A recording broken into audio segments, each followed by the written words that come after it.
मैं सोनी के शहर गुजरात में रहने वाली लड़की, उस शहर में मोहब्बत कर बैठी जहां अनारकली को दीवार में जिंदा चुनवा दिया गया था।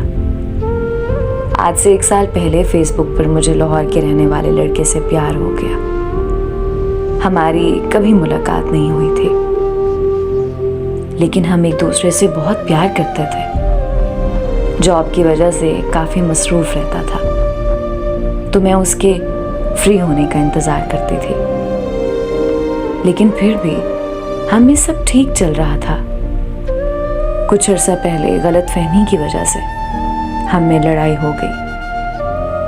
वो लड़ाई काफ़ी दिन चली, फिर हमारी सुलह तो हो गई, मगर हमारे रिश्ते में शक की दीवार आ गई। फिर हमारी मुलाकात का वो वक्त आया जिसे मैं कभी नहीं भूल सकती।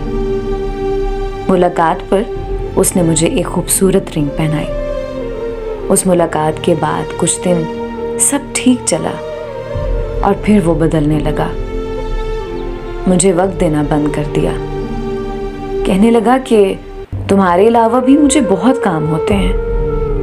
मेरा शिकवा करने पर वो लड़ाई करके मुझसे कई दिन बात नहीं करता था। फिर मैं उसकी मिन्नतें और तरले कर करके उसे मना लिया करती थी। और फिर एक वक्त ऐसा आ गया जब वो मेरे किरदार को गंदा बोलने लगा। शायद ऐसा बोलकर वो मुझसे जान छुड़वाना चाहता था, लेकिन मैंने उसके प्यार में पागल उससे अलग होने का सोच भी नहीं सकती थी।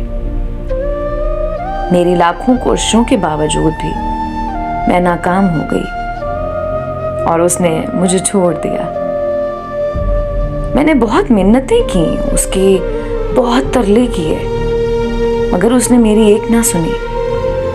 मैं उसे मिलने लाहौर चली गई। लाख मिन्नतों के बाद वो मुझसे मिलने आया, मगर वो हमारी आखिरी मुलाकात थी। वो मुलाकात के बाद वहीं मुझे रोता हुआ छोड़कर चला गया।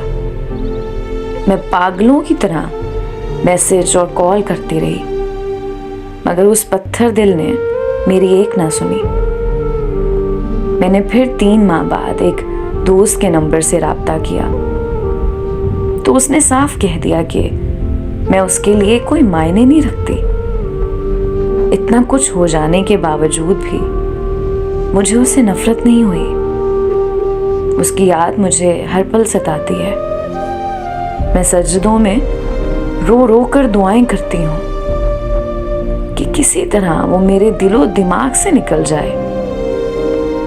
मैंने कभी उसके लिए बद्दुआ नहीं की, मगर मैंने कभी उसके लिए दुआ भी नहीं की। मैंने उसे माफ भी नहीं किया, क्योंकि मेरे दर्द और आंसुओं का फैसला रोज़े महशर ज़रूर होगा।